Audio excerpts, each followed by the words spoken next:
গণতন্ত্র চিনি না আমি জানি না গণতন্ত্র, গণতন্ত্র দেখিনি আমি শুনেছি গণতন্ত্র, গণতন্ত্র চিনি না আমি জানি না গণতন্ত্র, গণতন্ত্র দেখিনি আমি শুনেছি গণতন্ত্র।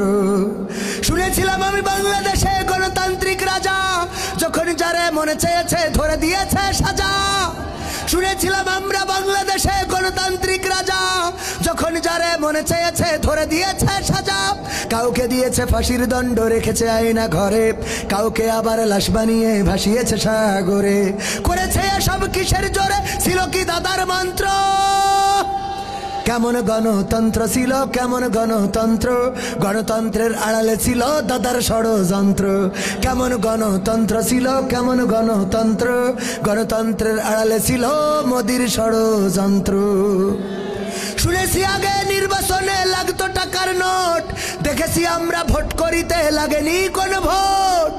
শুনেছি আগে নির্বাচনে লাগতো টাকার নোট, দেখেছি আমরা ভোট করিতে লাগেনি কোন ভোট। ভোটের আগে পাশ হয়েছে মন্ত্রী মিনিস্টার, লাগেনি মিছিল, লাগেনি মিটিং, লাগেনি তো পোস্টার। ভোটের আগে পাশ হয়েছে মন্ত্রী মিনিস্টার, লাগেনি মিছিল, লাগেনি মিটিং, লাগেনি তো পোস্টার। নির্বাচন কমিশন ছিল ইন্ডিয়ান কোন যন্ত্র। কেমন গণতন্ত্র ছিল, কেমন গণতন্ত্র, গণতন্ত্রের আড়ালে ছিল রয়ের ষড়যন্ত্র। কেমন গণতন্ত্র ছিল, কেমন গণতন্ত্র, গণতন্ত্রের আড়ালে ছিল মোদির ষড়যন্ত্র। বিরোধী দল যারা সংসদে ছিল তারা ছিল পোষা ময়না, দেশ চলে পুড়ে হয়েছিল ছাই, তবুও তো কিছু কই না।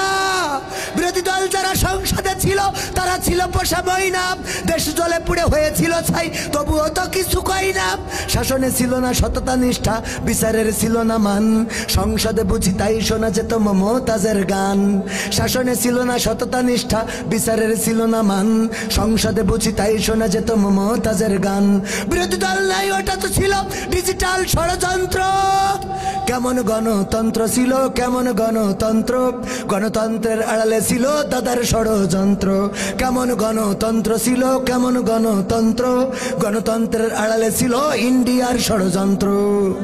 নায়েবে রাসূল কোরআনের পাখি বলতো মানুষ যারে, 13টি বছর সেই মানুষের রেখেছিল কারাগারে। নায়েবে রাসূল কোরআনের পাখি বলতো মানুষ যারে, 13টি বছর সেই মানুষের রেখেছিল কারাগারে। দিনের কথা বলতে গেলেই করতো গ্রেফতার, ইসলামী বই কোরআন হাদিস করতো যে উদ্ধার। ইসলামের কথা বলতে গেলেই করতো গ্রেফতার, ইসলামী বই কোরআন হাদিস করতো যে উদ্ধার। ওসবে নাকি থাকতো লেখা নাশকতার মন্ত্র। কেমন গণতন্ত্র ছিল, কেমন গণতন্ত্র, গণতন্ত্রের আড়ালে ছিল দাদার ষড়যন্ত্র।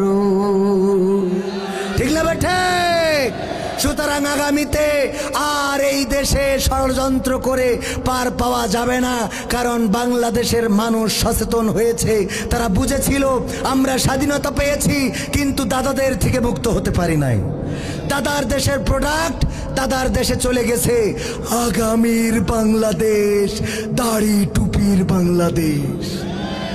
দেখা হবে আবার ইনশাআল্লাহ।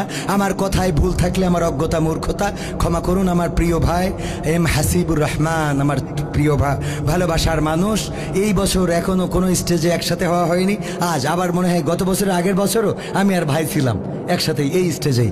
আল্লাহ রাব্বুল আলামিন আমার ভাইকে হায়াতে তাইয়্যিবা নসিব করুন। যতটুকু সময় নিয়েছি বেয়াদবি করে ক্ষমা সুন্দর দৃষ্টিতে দেখার অনুরোধ করে নিঃস্বার্থ ক্ষমা চেয়ে বিদায় নিচ্ছি। আসসালামু আলাইকুম।